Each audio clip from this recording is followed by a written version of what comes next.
Artist Shanthi Shanmuganathan will be hosting her very first solo art exhibition, Beyond Borders. Joining us today is Shanthi. Hello. Hi Shanthi. Hello. Thank you for joining us. Thanks for inviting me. Of course, it's our pleasure. How did you get into art, first of all? That's a very interesting question because art didn't get into me. From childhood I have been drawing, painting. It is in me. So this is not something new I got it. So from childhood I have been drawing. In school level I have won competitions. But this is the first exhibition, like you say, the solo exhibitions is the first time I'm holding. Okay. So I'm very happy about it. What kind of art do you create specifically? Well, I do oils, mainly oil painting. Some of my paintings are much, I think about 30 years ago I did.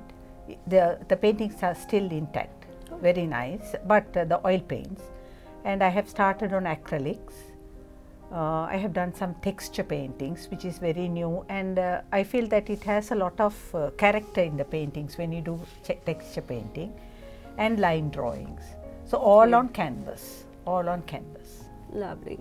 What are you inspired by, generally? Inspiration comes, I think it comes from you, within you.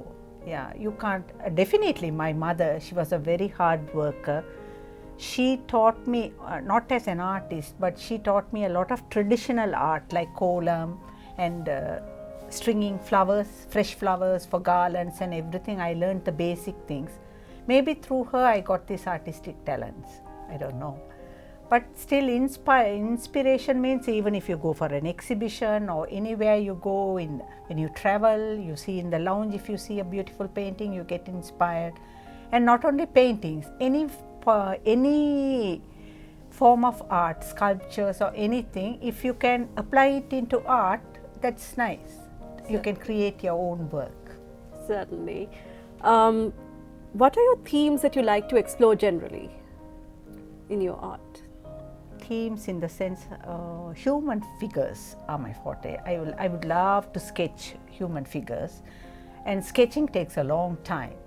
Once you get it right, then you can finish the painting.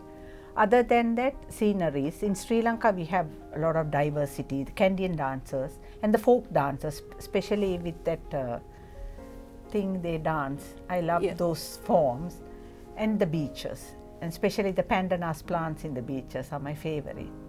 So in future I'm planning to do a lot of paintings with that. So this is your first solo exhibition, but you've also exhibited before? Long years ago, randomly, few paintings, but the pandemic, I think the pandemic paved a way for me to do a lot more, because during the pandemic we were all at home doing nothing. I had a lot of time on my hands. So it came in a flow, you know. So I started painting and I never stopped. Oh, great. Yeah. But so I have done about 75 paintings now. 75 to 80 paintings I'm planning to exhibit. Oh, that's lovely. So were there times where you just felt uninspired, where you just weren't able to create anything?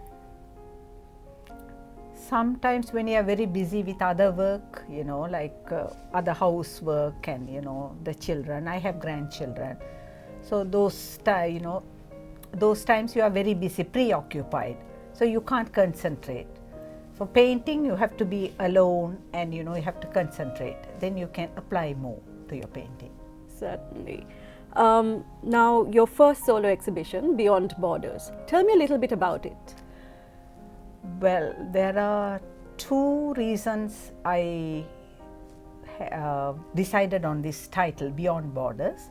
One is all my paintings, some are Sri Lankan, some are Indian, rural women in India, and some are African and some are South American, birds.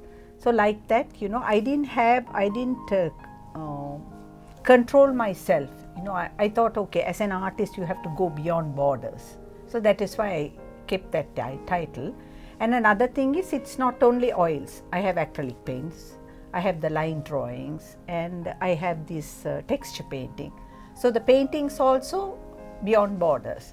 So I thought, okay, fine, I'll go ahead with this title. That's beautiful that you're not limiting yourself. Oh, and yes. you're free to And as an explore. artist, you should never limit yourself. If you think that you want to draw this, you should go ahead and let yourself, and you should do. That's the way you should. An art, whatever, whether it's flower arranging or gardening, you should always think, why not? Why can't you put this upside down and see? There will be a beauty in that as well. True. That's how I believe. I think that's a lovely thing about artists. You see things that others usually don't. No, I think everybody, all have art in them, you know, in their own way. So some people might not like my paintings. So we can't say that they are not artistic. So they are all artistic. Artists, they are everywhere. That's lovely. Now, your exhibition is supporting, the proceeds will go to charity. Can you tell us a little bit about who you're supporting? Well, there are two, the proceeds will go for two charities. One is the Rotary Foundation. I am not a Rotarian. My husband is a hardcore Rotarian. So he is like, when I started this project, he was very supportive. So I thought, okay, I should give back something. And he was very keen to give something for the Rotary Foundation, because Rotary Foundation, they do a lot in the rural areas in Sri Lanka. Sorry. The communities, like we live in Colombo, so we don't know what those people are undergoing. A lot of villages don't have sanitation facilities, they don't have running water facilities. We in Colombo, we take everything for granted. So when they do these community projects, you know, they benefit a lot through Rotary Foundation. So part of my proceeds will go to the Rotary Foundation. That's wonderful. And the second thing is my school. At this point, I have to talk about my school. You know, I come from Kandy. I grew up in Kandy. I studied at Mowbray College, Kandy. It's a small school up there. And about 40 years ago this is, when I studied, we had art, pottery, agriculture, handwork, needlework, like so many subjects simultaneously with the school curriculum, like maths, English, social studies, geography, history. Along with that, all these subjects were compulsory. So when we were at school, we used to grumble, why do we have to harass ourselves with this? But now I know the value. You know, like when you teach like that, it brings out the talent in you. Like, you know, some won't be good in maths, but they'll be very good in art. They'll be very good in needlework. So I really thank my school for bringing out these talents from within you. And so many things won't come out unless it's knocked and, you know, you have to get it out. That part my school did, Mowbray did. So I want to give something back. And secondly, that school educates, picks a lot of children from the hill country, girl children. So I believe a lot in educating girl children, because if a girl studies, the entire family gets educated. Through that, the entire community develops. So this is a very important project for me, for school. Wonderful. It's amazing that you are supporting and giving back, and what you said is very important about girl children being educated. Yes, very important. And especially the hill country community, they are so backward and very sad. So at least a little bit, you know, in a small way I try to do. Maybe not in a big way, but I'm very happy that at least in a small way I'm doing this. I got a chance to do this. Okay, so thank you so much for joining us. So do not miss out Beyond Borders. Support Shanthi Shanmuganathan in her ventures. You will be supporting some amazing causes.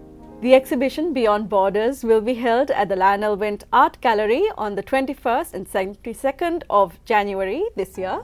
So please support, and we'll see you there. Thank you.